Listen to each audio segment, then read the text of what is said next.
Hello, मैं engineer DP Yadav Amit परिवार YouTube channel में आप सभी का हार्दिक स्वागत करते हैं।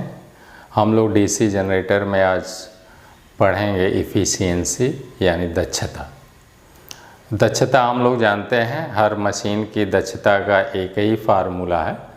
उस मशीन को जितना हम लोग आउटपुट प्राप्त करते हैं या लेते हैं और जितना उस मशीन में इनपुट शक्ति देते हैं, इन दोनों शक्तियों के अनुपात का मतलब होता है भाग, डिवाइड करना। इन दोनों शक्तियों के अनुपात को ही दक्षता कहते हैं।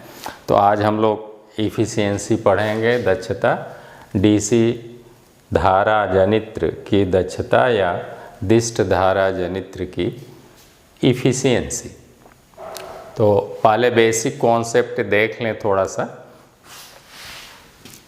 ये अगर हम लोग जनरेटर को मान लीजिए कि टरबाइन से न चलाकर छोटे स्तर पर हम लोग डीजल इंजन से चलाते हैं तो उसे डीजल जनरेटर सेट बोलेंगे, और यदि टरबाइन से हम लोग चलाते हैं तो उसे टर्बो जनरेटर सेट बोलेंगे। तो हम लोग एक जो हमारा टरबाइन होगा अथवा डीजल होता है इंजन, वो प्राथमिक चालक होता है जिसे प्राइम मूवर कहते हैं। वह इनपुट शक्ति निवेशित करता है और फिर हमें जनरेटर आउटपुट शक्ति के रूप में वैद्युत शक्ति प्रदान करता है। क्योंकि हम लोगों की जनरेटर की परिभाषा ये है कि जनरेटर वह युक्ति है अथवा वह डिवाइस है जो यांत्रिक ऊर्जा को वैद्युत ऊर्जा में बदलता है। तो हम लोग यांत्रिक ऊर्जा उसे टरबाइन से देंगे या डीजल इंजन से देंगे, उसके आर्मेचर को नचाएंगे, उसके धुर्रे को नचाएंगे। वो नचाने में जो हम शक्ति देंगे डीजल इंजन के द्वारा, उसे हम कहेंगे यांत्रिक शक्ति, और फलस्वरूप हमें डीजल इंजन की शक्ति जो यांत्रिक शक्ति है उसे कन्वर्ट करेगा हमारा जनरेटर वैद्युत शक्ति में। तो टर्मिनल पर जो हमें प्राप्त होगा उसे हम कहेंगे आउटपुट शक्ति। तो आइए देखते हैं इफ़िशियंसी या दक्षता डीसी जनरेटर की। तो पहले हम लोग इनपुट करेंगे, बेटा ध्यान से देख लें। ये सपोज कर लीजिए कि ये आपका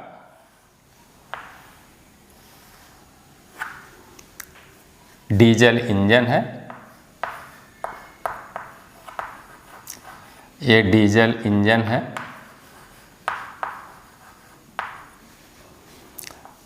इसके धुर्रे से हम लोग कपलिंग द्वारा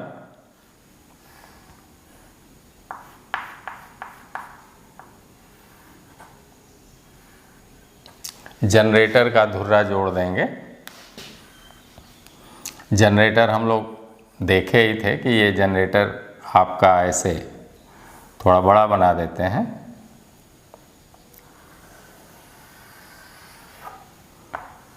ये आपका जनरेटर का योग हो गया, ये धुर्रा हो गया।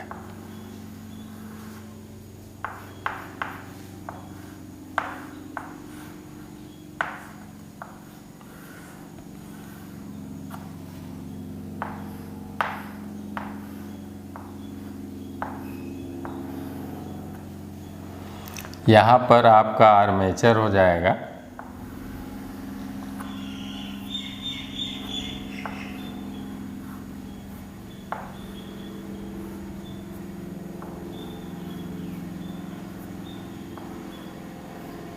जिसमें इस टाइप के स्लॉट कटे रहेंगे, और फिर आर्मेचर में हमारे कंडक्टर ऐसे ऐसे पड़े रहेंगे, चालक।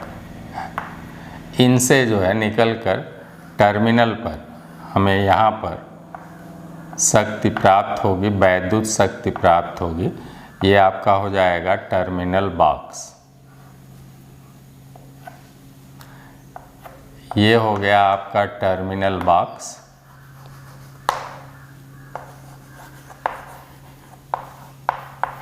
यहीं पर आपको आउटपुट डीसी मिलेगी।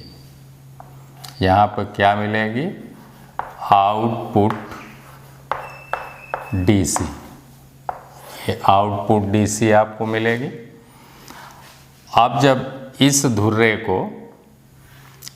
धुर्रे को ऐसे कपलिंग द्वारा जोड़कर जब हम लोग नचाएंगे तो यहाँ पर आर्मेचर में जो शक्ति उत्पन्न होगी वह शक्ति उत्पन्न होगी ई, आप लोगों को लिखाया गया है ई ए या ई गुणे आई ए कर लीजिए, ई गुणे आई ए वाट। यहाँ टर्मिनल पर जो उत्पन्न होगी वो हो जाएगी V गुणे आई वाट। ये V आई वाट आउटपुट डीसी पावर हुई। डीसी पावर आउटपुट वाट में। यहाँ पर आर्मेचर में जो वैद्युत शक्ति उत्पन्न हुई वो ई गुणे आई ए वाट होगी। और ये आपकी कपलिंग हो गई। कपलिंग द्वारा दोनों धुर्रों को जोड़ दिया गया। ये इस धुर्रे को, ये आपका इनपुट करेगा डीजल इंजन इनपुट पावर हो जाएगा BHP गुणे 735.5 वाट।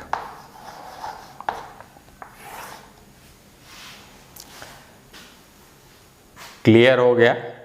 परिभाषा के अनुसार हम लोग ऑलरेडी जानते हैं कि ये आपका जनरेटर है।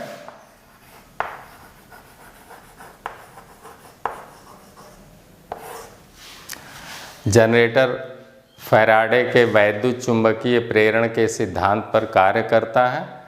और फैराडे का वैद्युत चुंबकीय प्रेरण का सिद्धांत कहता क्या है? तो जब किसी चुंबकीय क्षेत्र में, ये नॉर्थ पोल हो गया, ये साउथ पोल हो गया, इस चुंबकीय क्षेत्र में जब किसी चालक को बहुत तेज़ी से नचाते हैं तो वह चालक चुंबकीय फ्लक्सों को काटता है, जिससे चालक में एक प्रेरित विद्युत वाहक बल E उत्पन्न हो जाता है।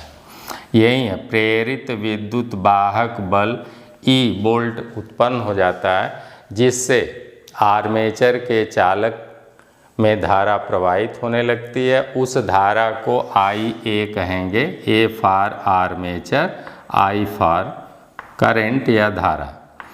तो पावर P बराबर VI होता है, तो ऐसे ही हो गया E गुणे IA। इतना वाट की शक्ति आर्मेचर में उत्पन्न होगी।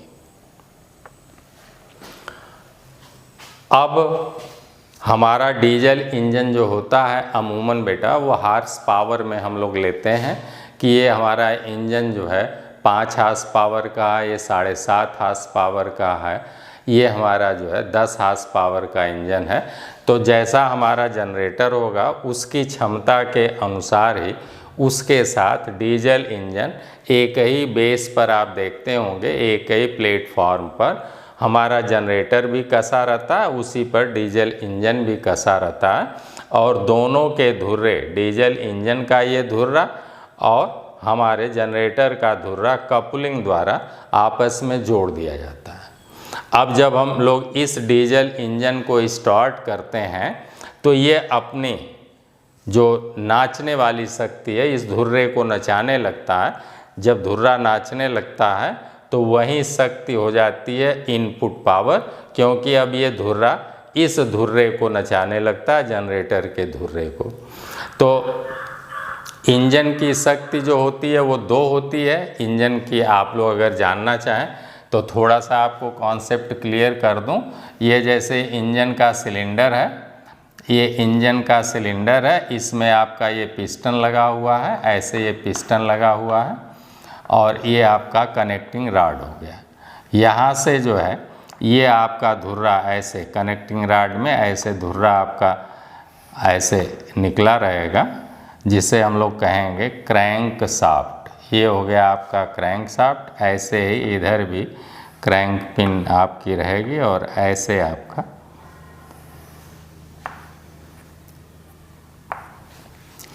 तो ये आपका पिस्टन हो गया,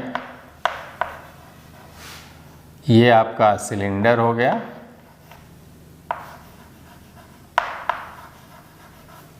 ये कनेक्टिंग रॉड हो गया,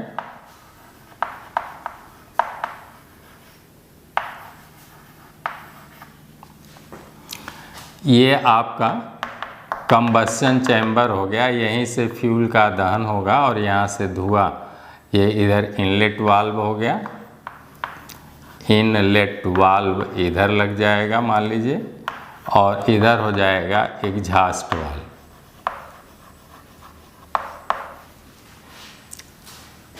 तो यहाँ पर जो शक्ति फ्यूल के दहन से यहाँ पर जो शक्ति उत्पन्न होती है उसे हम लोग कहते हैं IHP। क्या कहते हैं? IHP। इंजन सिलेंडर में जो शक्ति उत्पन्न होती है उसे हम लोग IHP यानी इंडिकेटेड हॉर्स पावर अथवा सूचित अश्व शक्ति कहते हैं। और फिर ये हमारा पिस्टन, इसमें TDC से BDC, मान लीजिए कि ये TDC है, टॉप डेड सेंटर है TDC, और यहाँ तक आता है BDC। तो इस तरह से ये हमारा उसमें ऐसे ऐसे चलने लगता है। और अगर ये चीज़ जो है हमारी बैरिंग पर ऐसे फिट है, ये बैरिंग है मान लीजिए, इधर भी बैरिंग ऐसे लगी हुई है, इस बैरिंग पर ये धुर्रा फिट है, तो ये अब यहीं इसके केंद्र बिंदु मान लीजिए, तो इसी के परितः ये ऐसे ऐसे नाचने लगता है। जब हमारा यहीं हैंडल लगाकर हम लोग जब डीजल इंजन को स्टार्ट करते हैं तो यहीं हमारा क्रैंक शाफ्ट है। ये कौन सा शाफ्ट है? Crank shaft. ये वाला क्रैंक शाफ्ट, इसको मान लीजिए यही क्रैंक शाफ्ट है। तो यही हैंडल लगाकर हम लोग जब इंजन को स्टार्ट करते हैं तो ये पिस्टन ऐसे ऐसे चलने लगता है और फ्यूल उसमें आता है, उसका दहन हो जाता है, फलस्वरूप हमें पावर मिलती है। तो आप यूँ कहेंगे इंजन सिलेंडर में डीजल के दहन के फलस्वरूप जो शक्ति उत्पन्न होती है उसे हम IHP या इंडिकेटेड हॉर्स पावर कहते हैं। और फिर घर्षण के कारण सिलेंडर की दीवार पिस्टन की दीवार में रगड़ होता है, घर्षण के कारण IHP का मान कुछ कम हो जाता है। यहाँ पर हमारा कनेक्टिंग रॉड और क्रैंक शाफ्ट के पिन के बीच में यहाँ पर भी घर्षण होता है, उसके कारण भी कुछ शक्ति में कमी आती है। यहाँ बैरिंग और धुर्रे पर भी कुछ शक्ति में कमी आती है। फिर इधर हम लोग फ्लाई व्हील बड़ी बड़ी जो है चक्के ऐसे बांध देते हैं, ये फ्लाई व्हील, और इधर भी ऐसे फ्लाई व्हील बांध देते हैं। तो ये फ्लाई व्हील भी हवा बांधती है, फ्लाई व्हील भी हवा बांधती है, जिसके कारण भी जो है इसके IHP में कुछ कमी आ जाती है। इस तरह से घर्षण के कारण IHP में जितना कमी आ जाती है वही हमें यहाँ पर प्राप्त होती है। तब हम लोग यहाँ पर पुली और पट्टा चढ़ाकर काम लेते हैं। यहाँ पर पुली और पट्टा चढ़ाते हैं, पुली पट्टा चढ़ाकर हम लोग काम लेते हैं। तो असली यही शक्ति हमारे काम आती है, इसी को हम लोग कहते हैं BHP। यानी BHP हमें कहाँ मिलती है? BHP हमें क्रैंक शाफ्ट पर मिलती है, जहाँ पर हम लोग हैंडल लगाकर अपने डीजल इंजन को स्टार्ट करते हैं। और ये BHP अगर 5 हॉर्स पावर है तो हम कहेंगे ये इंजन हमें 5 हॉर्स पावर का ये हमारा इंजन है, या 10 हॉर्स पावर का है तो यहाँ पर BHP यानी ब्रेक अश्व शक्ति, हिंदी में कहेंगे ब्रेक अश्व शक्ति या ब्रेक हॉर्स पावर। नोट कर लें, यही है, शॉर्ट में इसी को कहेंगे BHP, हिंदी में कहेंगे ब्रेक अश्व शक्ति।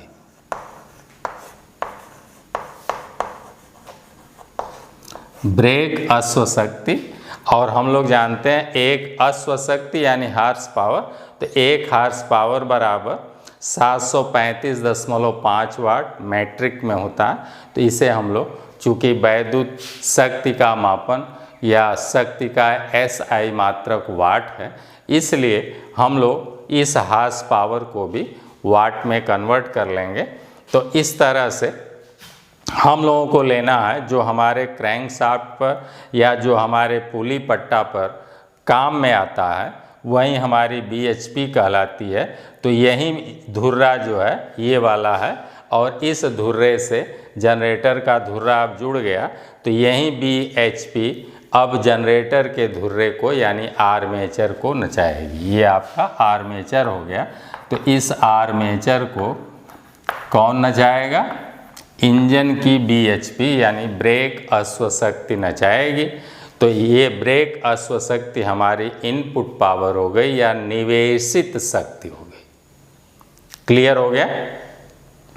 तो इसको मैं मिटा देता हूँ। अब आपका कॉन्सेप्ट क्लियर हो गया होगा। हम लोग जानते हैं, हम लोग वैसे भी जानते हैं कि एक हार्स पावर बराबर 1 HP बराबर 735.5 वाट। ये है आपका मैट्रिक में,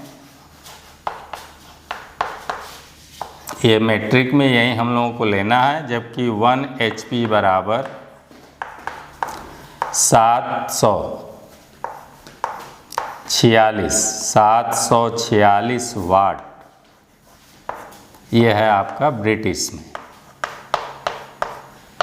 तो हम लोगों को ब्रिटिश वाला नहीं लेना है, हम लोगों को मैट्रिक वाला लेना है। तो हार्स पावर को या ब्रेक हार्स पावर को वाट में बदलने के लिए हम लोग कितने से गुणा करेंगे? 735.5 से गुणा कर देंगे। क्लियर हो गया? तो अब इस तरह से हम कुल मिला के इसमें शक्ति निवेशित कर रहे हैं या इनपुट कर रहे हैं डीजल इंजन द्वारा। जय हार्स पावर का रहेगा, BHP का मतलब 5 हार्स पावर है तो यहाँ 5 लिखेंगे, और इंजन अगर 10 हार्स पावर का है तो BHP का मान 10 रखेंगे। इंजन अगर 7.5 हार्स पावर का है तो यहाँ 7.5 रखेंगे। हार्स पावर है उसे वाट में बदलने के लिए 735.5 से गुणा कर देंगे, तो ये हमारी इनपुट पावर हो गई या फिर जनरेटर को दी गई शक्ति हो गई। अब ये शक्ति जब जनरेटर लेगा तो जनरेटर के आर्मेचर में कितना वैद्युत शक्ति उत्पन्न होगी?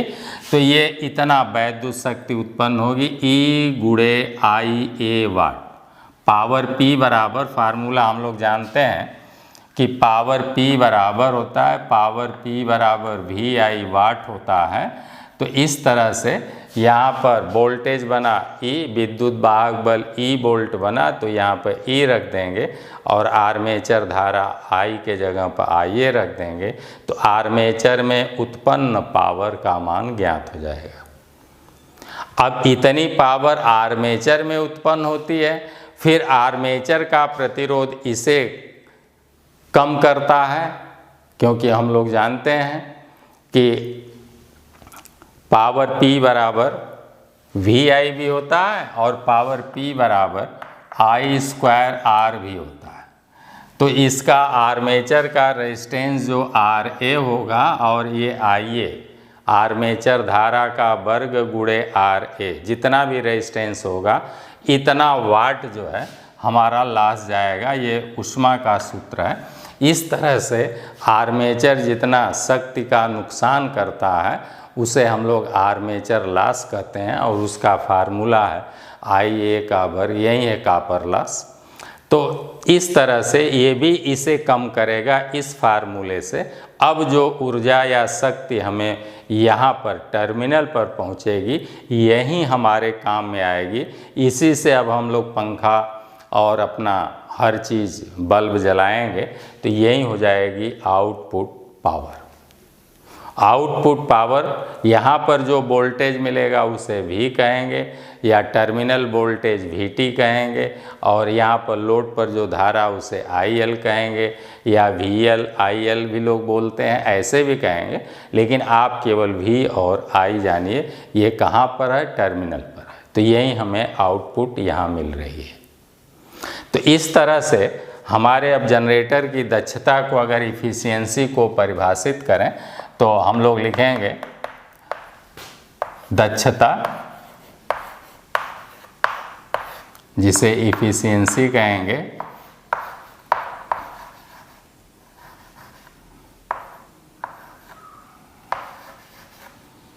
इफ़िशियंसी।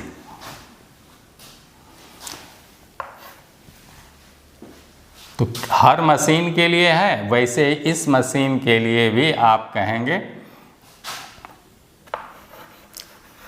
आउटपुट शक्ति, जिसे कहेंगे निर्गत शक्ति व निवेशित शक्ति।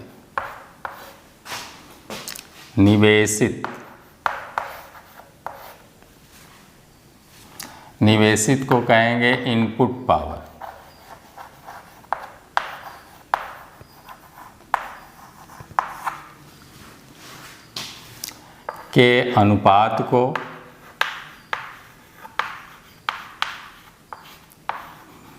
के अनुपात को दक्षता कहते हैं।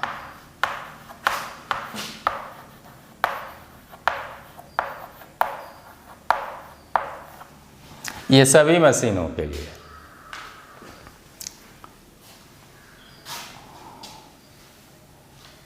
आगे लिख लेंगे, अतः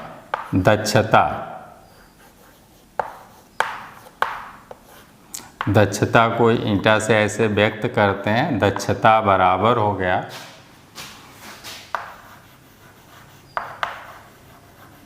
आउटपुट पावर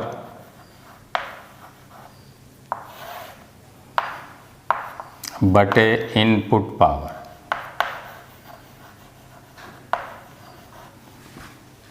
ऐसे हो गया।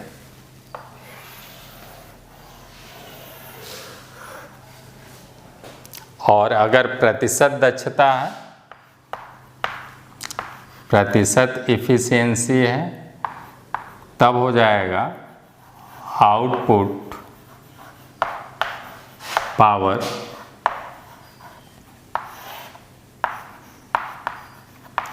बटे इनपुट पावर गुणे 100। हम लोग जानते हैं किसी भी भिन्न को प्रतिशत में बदलने के लिए, ये भिन्न हो गया, ये क्या हो गया, ये भिन्न हो गया।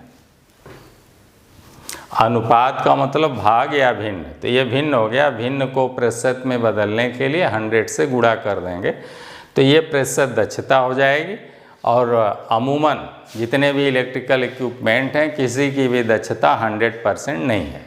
100% कम हो जाए, कब हो जाएगी, जब आप देख रहे हैं कि आउटपुट पावर और इनपुट पावर दोनों का मान बराबर हो जाएगा, तो भाग 1 बार जाएगी और 1 गुणे 100 बराबर 100, तो दक्षता 100% हो जाएगी।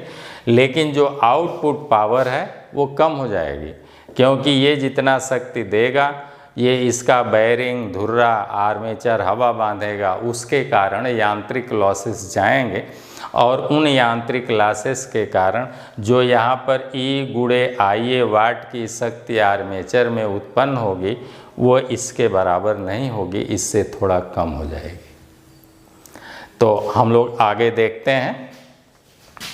ये प्रतिशत दक्षता हो गई। इस बात को कोई ऐसे भी लिख सकता है, आप लिखना चाहें तो ऐसे भी लिख सकते हैं, प्रतिशत दक्षता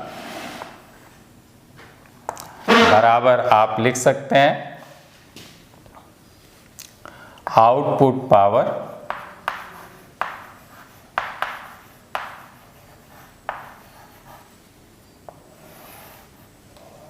बटे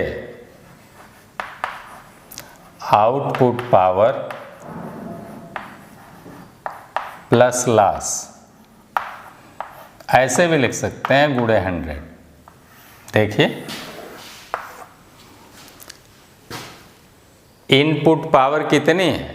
इनपुट पावर उतनी है जितना हमें यहाँ पर आउटपुट मिला और जितना इसमें लॉस चला गया, उन दोनों को जोड़ देंगे तो दी गई शक्ति के बराबर इनपुट पावर के बराबर हो जाएगा। तो इस तरह से जहाँ इनपुट पावर है वहाँ पर हम लोग लिख सकते हैं आउटपुट पावर, और जितनी हानियाँ चली गई उनको जोड़ दें तो सब दी गई शक्ति के बराबर होगा। तो इस तरह से ये दक्षता का हमारा फार्मूला है। अब इसी दक्षता पर हम अगर मान रखेंगे तो हमारी देखिए कई प्रकार की दक्षता हो जाती है। आगे अगली पॉइंट लिख लें कि डीसी जनरेटर की दक्षता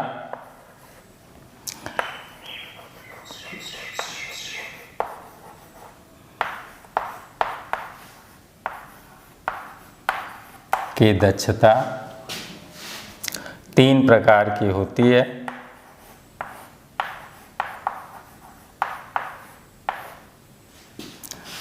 तीन प्रकार की होती है, लिख लीजिएगा, तीन प्रकार की होती है।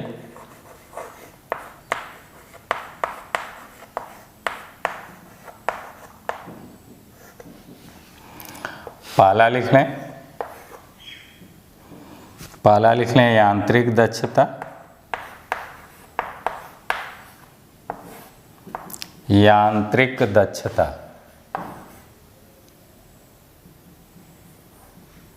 जिसे बेटा कहेंगे मैकेनिकल इफिशिएंसी।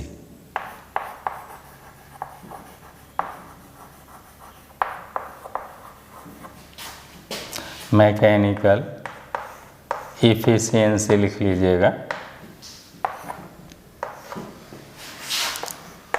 दूसरा है आपकी वैद्युत दक्षता।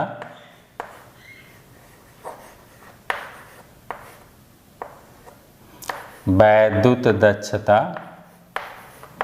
जिसे कहेंगे इलेक्ट्रिकल इफिशिएंसी। इलेक्ट्रिकल लिख लीजिएगा efficiency.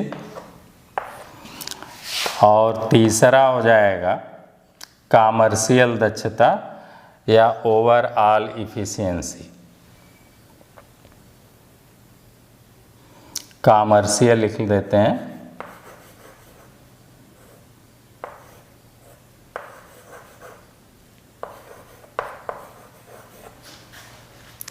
Commercial or overall efficiency. Overall efficiency लिख लीजिएगा। इसे मैकेनिकल इफिशिएंसी को व्यक्त करेंगे ईटा एम से, मैकेनिकल हो गया। इसे सी से, इसे ई से इलेक्ट्रिकल, और इसे कॉमर्शियल सी से, ऐसे डिनोट करेंगे। तो चलिए हम लोग चलते हैं आगे। अब हम लोग देखते हैं, आपका सारा कॉन्सेप्ट एकदम क्लियर हो जाएगा अगर ध्यान से देखेंगे। तो पहली दक्षता हम लोग लेते हैं यांत्रिक दक्षता, मैकेनिकल इफिशिएंसी यानी यांत्रिक दक्षता।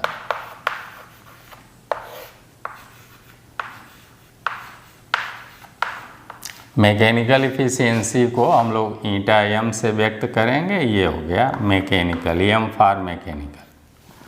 तो अभी आपने कहा आउटपुट बटे इनपुट। हम लोगों को आउटपुट कितना मिला? तो देखिए हमने जब यांत्रिक शक्ति इसमें डाला, यही है हमारी यांत्रिक शक्ति। ये डीजल इंजन कौन सी शक्ति देगा, इनपुट कौन सी शक्ति देगा? तो ये यांत्रिक शक्ति देगा। ये कौन सी शक्ति दे रहा है? यांत्रिक शक्ति। डीजल इंजन ही इस धुर्रे को नचाएगा। ये धुर्रा अब हमारा ऐसे ऐसे नाचने लगेगा। तो ये कौन सी शक्ति दे रहा है? यांत्रिक शक्ति। तो हमारा डीजल इंजन यांत्रिक शक्ति दिया, इनपुट किया, फलस्वरूप आर्मेचर में शक्ति उत्पन्न हुई ई गुणे आई ए वाट की। तो यही हो गई यांत्रिक दक्षता। तो यांत्रिक दक्षता बराबर हो गया आपका यांत्रिक दक्षता आउटपुट हुआ ई गुणे IA वाट बेटा। ये आर्मेचर में, चाहे आप कहेंगे आर्मेचर में विकसित शक्ति, में उत्पन्न शक्ति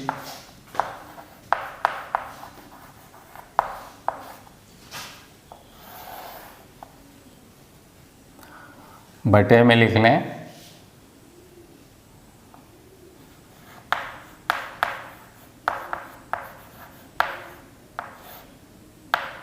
आर्मेचर में या जनरेटर को दी गई शक्ति।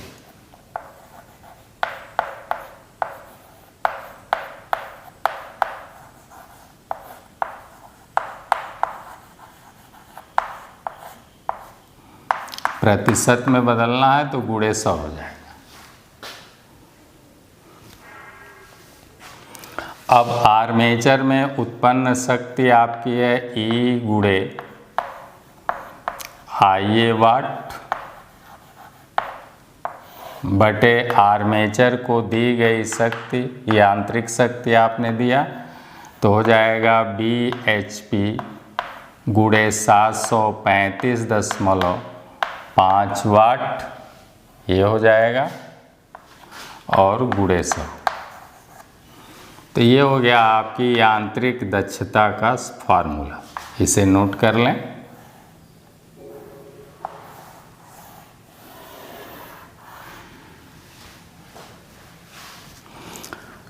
अब हम लोग एक दक्षता आपकी हो गई, अब दूसरी दक्षता देखते हैं, वैद्युत दक्षता।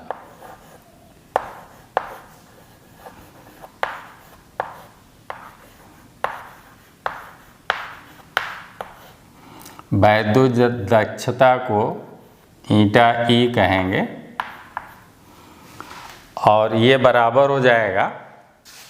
अब आप देख रहे हैं आर्मेचर में वैद्युत शक्ति उत्पन्न हुई E गुणे IA और ये घट कर, चूँकि आर्मेचर का रेजिस्टेंस इसे कम कर देगा, तो अब जितना घट कर मिलेगी वो यहाँ पर आउटपुट हो जाएगी। तो ये वैद्युत शक्ति इतना हमें मिलेगी। हमेशा आउटपुट बटे इनपुट ही है दक्षता। तो वैद्युत दक्षता यानी इलेक्ट्रिकल इफ़िशियंसी बराबर हो गया आपका V गुणे I, टर्मिनल पर जो मिला V गुणे I वाट बटे E गुणे IA वाट, और इसे प्रतिशत में बदलना है तो गुणे 100 हो गया। ये हो गया आपका वैद्युत दक्षता या इलेक्ट्रिकल इफ़िशियंसी का फार्मूला। क्लियर हो गया?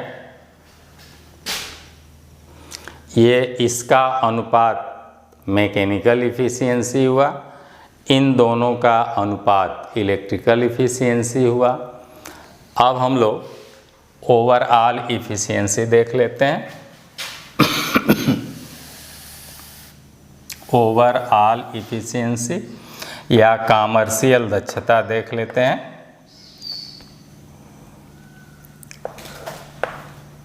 व्यावसायिक भी कहेंगे, कॉमर्शियल को व्यावसायिक दक्षता कहेंगे।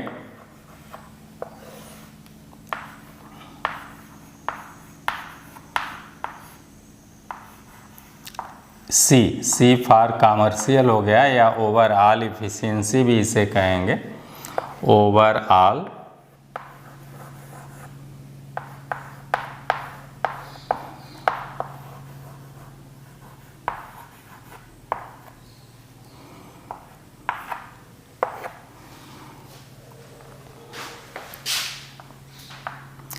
ये बराबर हो गया। अब कुछ भी हो, चाहे मैकेनिकल दक्षता आप ज्ञात करें बेटा, चाहे इलेक्ट्रिकल दक्षता ज्ञात करें, लेकिन अगर संपूर्ण दक्षता कहा जाए, ओवरऑल दक्षता कहा जाए, तो हमें लास्ट में मिला VI वाट, यही है आउटपुट शक्ति DC जनरेटर की, और हमने यहाँ से निवेशित किया BHP गुणे 735.5 वाट।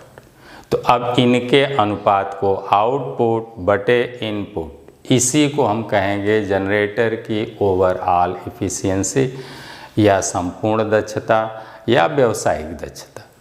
तो इस तरह से व्यावसायिक दक्षता बराबर हो गया V/I बटे BHP गुणे 735.5 और इसे जो है अगर प्रतिशत में बदलना है तो गुणे 100 कर दें। ये हो गया आपका ओवरऑल इफ़िशियंसी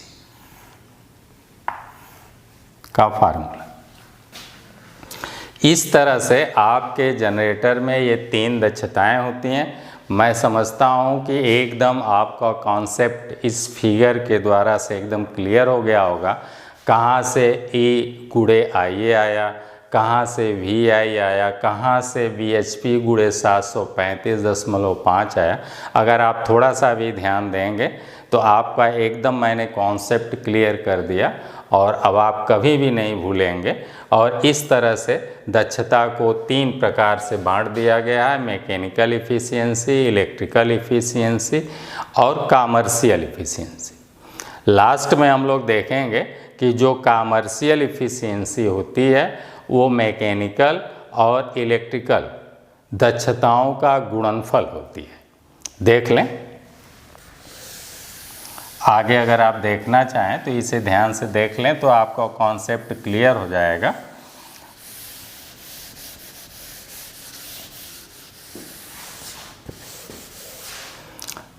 अगर तीनों में संबंध पूछे,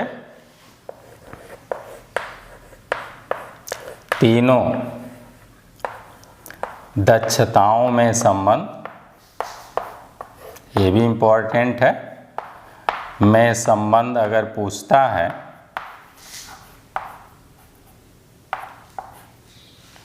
तो तीनों दक्षताओं में संबंध आपका हो जाएगा कॉमर्शियल दक्षता बराबर हो जाएगा मैकेनिकल इफ़िशियंसी गुणे इलेक्ट्रिकल इफ़िशियंसी। ये होता है तीनों में संबंध।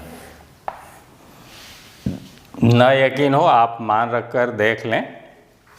अगर मैं यही दोनों मान रखता हूँ तो देखिए हो जाता है कि नहीं। मैकेनिकल दक्षता बराबर है, ये है मैकेनिकल दक्षता का मान रखिए तो लिखेंगे E/IA बटे BHP गुणे 735.5 ऐसे गुणे इलेक्ट्रिकल इफ़िशियंसी बराबर V/I बटे E/IA ऐसे है। देखिए ये इलेक्ट्रिकल इफ़िशियंसी है। अब यहाँ से आप देखेंगे तो E/IA और E/IA कट गया, लास्ट में बच गया VI बटे इतना और यही है व्यावसायिक दक्षता VI बटे इतना। ये क्या हो गया VI तो VI बटे BHP तो बटे BHP। इसी को क्या कहते हैं कॉमर्शियल दक्षता। इस तरह से कॉमर्शियल दक्षता बराबर ये एक फार्मूला बन जाता है। यानी इस सूत्र से बेटा अगर आपको कोई भी 2 दक्षता ज्ञात है तो पक्षांतर करके आप तीसरी दक्षता चाहे इलेक्ट्रिकल इफ़िशियंसी या कॉमर्शियल इन दोनों का मान है ज्ञात है तो गुणा कर देंगे तो ओवरऑल इफ़िशियंसी या कॉमर्शियल दक्षता ज्ञात हो जाएगी। तो इस तरह से इन तीनों में ये संबंध है। अब हम लोग थोड़ा सा और आगे आपका कॉन्सेप्ट मैं क्लियर कर देता हूँ। तो आगे हम लोग चलते हैं, इसको मिटा देते हैं।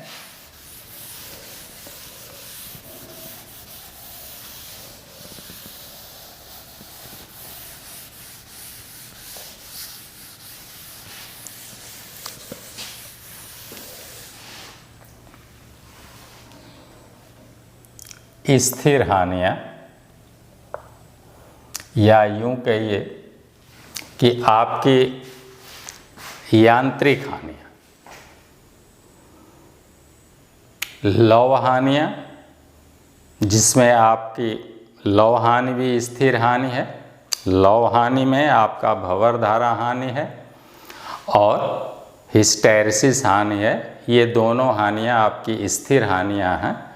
उसके बाद यांत्रिक हानियों में विंड लॉस है और फ्रिक्शन लॉस है। हवा जो आर्मेचर बांधेगा उसके कारण लॉस आएगा, और आर्मेचर का ये धुर्रा और बेयरिंग नाचेगा तो उसमें भी घर्षण के कारण जो लॉस जाएगा उसे हम लोग फ्रिक्शन लॉस कहेंगे। तो इस तरह से विंड लॉस और फ्रिक्शन लॉस, इसको हम लोग मैकेनिकल लॉस बोलते हैं। और आयरन लॉस में बेसिकली दो है, एक है आपका भंवर धारा हानि और एक शैथिल्य हानि। ये सभी स्थिर हैं, इन्हीं दोनों के योग को स्ट्रे लॉस बोलते हैं।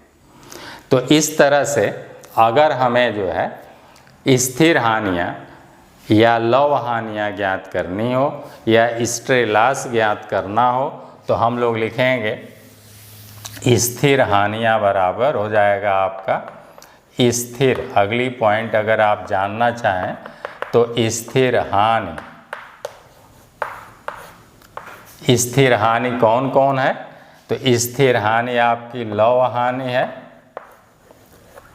लव हानि और प्लस यांत्रिक हानि। कौन कौन है? लव हानि प्लस यांत्रिक हानि। अगर ये आप ज्ञात करना चाहें स्थिर हानि अथवा लव हानि और plus mechanical, iron loss plus mechanical loss, तो ये स्थिर हानियाँ बराबर हो जाएगा।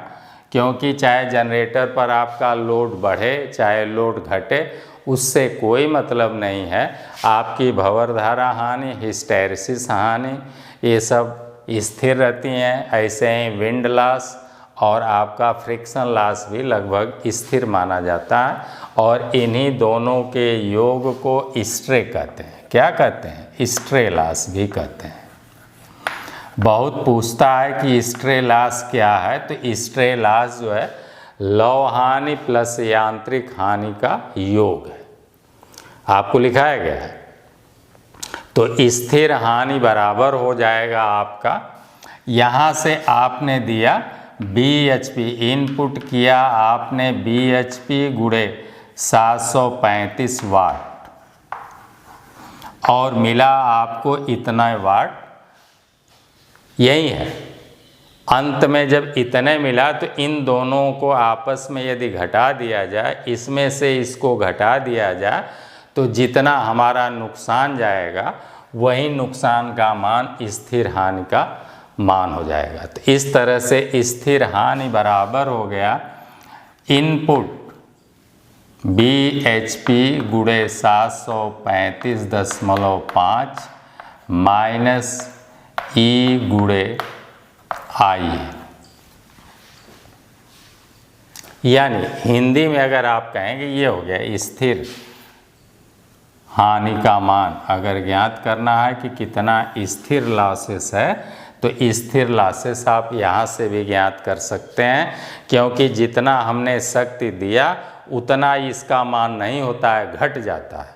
और वो क्यों घटता है? वो घटता है लव हानि के कारण और यांत्रिक हानि के कारण, विंड लॉस, फ्रिक्शन लॉस के कारण, भंवर धारा हानि के कारण और हिस्टैरिसीस हानि के कारण, शैथिल्य हानि के कारण हमारा bhp गुणे 735 का मान इन सबों ने घटा दिया। और घटाने के बाद जितना शक्ति आर्मेचर में उत्पन्न हुई वही हमें मिलती है। तो इस तरह से हम लोग कहते हैं स्थिर हानि का मान अगर ज्ञात करना है तो दी गई शक्ति, ये कौन सी शक्ति है? दी गई शक्ति, दी गई शक्ति हिंदी में अगर कहेंगे माइनस आर्मेचर में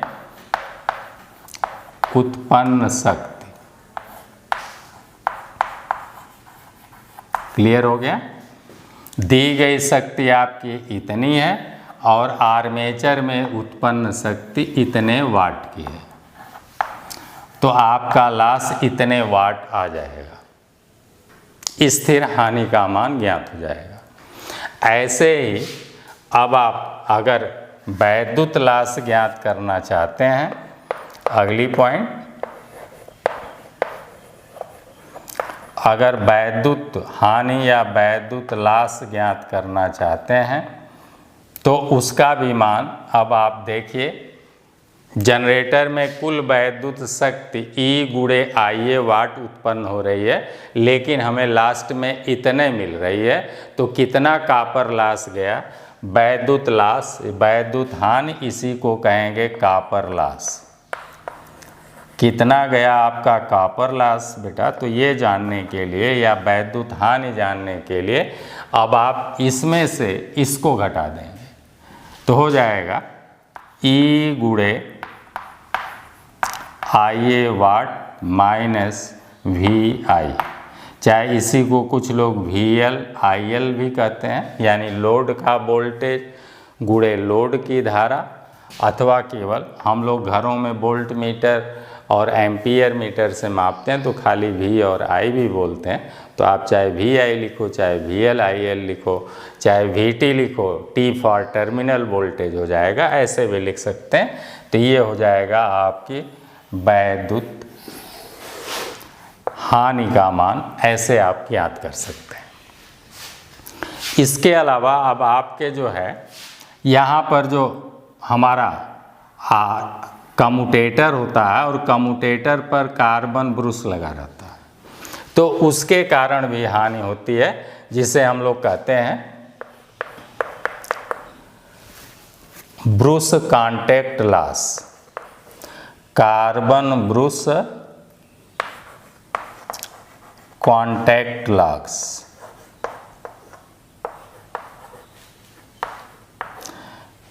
या हिंदी में कहेंगे कार्बन ब्रुश हमारा कम्यूटेटर की सतह पर रगड़ बनाता है, सेगमेंटों पर रगड़ बनाता है, वहाँ पर भी लॉसेस जाता है। तो जो हमारा सिंपल कार्बन ग्रेफाइट का ब्रुश होता है, कार्बन ग्रेफाइट,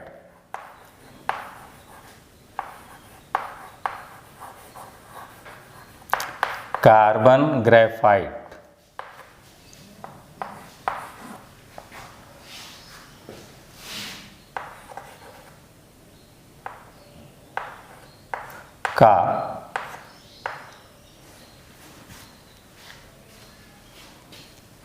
का संपर्क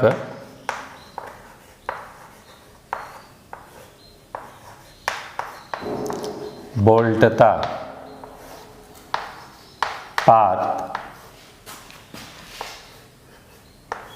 1 वोल्ट प्रति ब्रुश होता है। ये भी नुकसान है, जितना हमारा जो है यहाँ पर प्रेरित विद्युत वाहक बल E बनता है, उतना वहाँ हमें नहीं मिल पाता है। संपर्क के कारण, ब्रुश कांटेक्ट के कारण भी वोल्टेज में कमी आती है, ये भी एक प्रकार की हानि है। तो जो हमारा ग्रेफाइट का कार्बन ब्रुश बनाएंगे, कार्बन ग्रेफाइट का जो हमारा ब्रुश होगा का संपर्क वोल्टता पात 1 वोल्ट प्रति ब्रुश होता है। अगर 10 का माने आपने कार्बन ब्रुश लगा रखा है तो 10 वोल्ट तो यहीं खा जाएगा। और दूसर का, क्योंकि इनकी चालकता थोड़ा कम है, और जो मेटल ग्रेफाइट होता है, जो इसमें हम लोग ग्रेफाइट में वो हम लोग कॉपर मिला देते हैं। कॉपर हमारा जो है सर्वाधिक चालक धातु चांदी है। चांदी बहुत महंगी है, इसलिए हम लोग जो है चांदी को नहीं मिला पाते हैं। तो चांदी के बाद चालकता में नंबर कॉपर यानी ताम्र का है, जिसे हम लोग तांबा बोलते हैं। शुद्ध में उसे शुद्धता के साथ ताम्र बोलते हैं और इंग्लिश में कॉपर बोलते हैं। तो कॉपर के कण के साथ हम लोग उसे मिक्स कर देते हैं आपके इस ग्रेफाइट को, और फिर उसका हम लोग जो है ब्रुश बनाते हैं। तो उसकी चालकता इसकी अपेक्षा काफ़ी बढ़ जाती है, तब उसका कांटेक्ट वोल्टता पात जो है 1 वोल्ट से घटकर 0.5 वोल्ट प्रति ब्रुश हो जाता है। तो लिख लें, मेटल मेटल में कौन सा मेटल मिलाएंगे? कॉपर मिलाते हैं। तो मेटल ग्रेफाइट, मेटल ग्रेफाइट का कांटेक्ट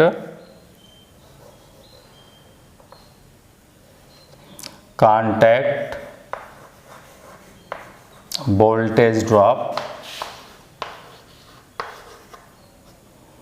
0.5 वोल्ट प्रति ब्रूस होता है।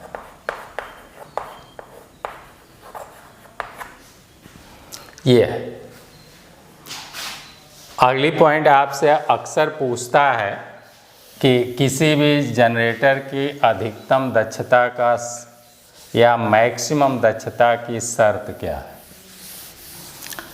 तो लिख लें। अगली पॉइंट बहुत ये भी इम्पोर्टेंट है।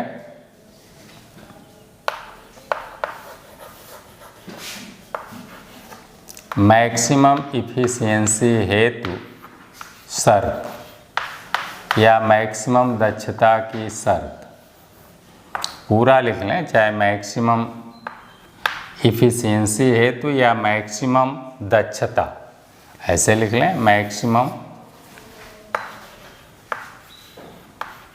दक्षता की शर्त। तो लिख लेंगे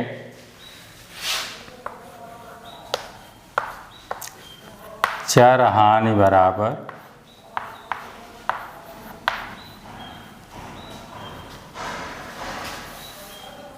स्थिर हानि।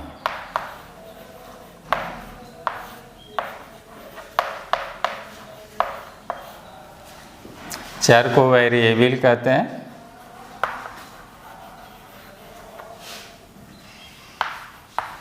वेरिएबल लॉस बराबर कांस्टेंट लॉस। ये होने पर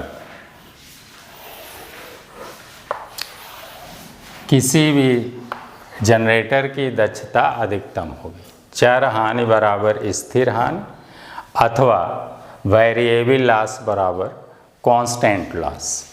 अगर ये दोनों लॉस आपस में बराबर हो जाए, कांस्टेंट लॉस अभी आपको बताया, चर हानियों में हमारा जो है कॉपर लॉस है, कॉपर लॉस में भी हमारा जो है आर्मेचर के कारण जो लॉस होता है उसे आर्मेचर लॉस कहेंगे, और जो फील्ड शंट फील्ड और सीरीज फील्ड, शंट फील्ड के कारण जो लॉस होता है वो भी लगभग स्थिर होता है, लेकिन सीरीज फील्ड का लॉस जो है घटता बढ़ता रहता है, क्योंकि लोड जब बढ़ाएंगे जनरेटर पर तो धारा बढ़ेगी, तो इस तरह से हमारा आर्मेचर लॉस और सीरीज फील्ड का लॉस बढ़ता है। तो उस लॉस को हम लोग चर हानि या वेरिएबल लॉस कहेंगे। इसके अलावा आयरन लॉस और मैकेनिकल लॉस स्थिर होता है। इन दोनों का योग कर दिया जाए और वो इधर जो है चर हानि के बराबर हो जाए तो हमारे जनरेटर की दक्षता अधिकतम होगी। तो इस तरह से जनरेटर से संबंधित मेन बातें समाप्त हुई। आपको विधिवत अच्छे ढंग से सारी बातें कॉन्सेप्ट क्लियर किए गए। अब हम लोग इस पर ऑब्जेक्टिव टाइप के बहुविकल्पी क्वेश्चन, वो भी जो बहुत महत्वपूर्ण है, अधिकांशतः परीक्षाओं में पूछे जाते हैं, उसका हम लोग स्टडी करेंगे, अगले वीडियो में देखेंगे। तब तक के लिए आप लोगों को ढेर सारी मंगलमय शुभकामनाएं। धन्यवाद।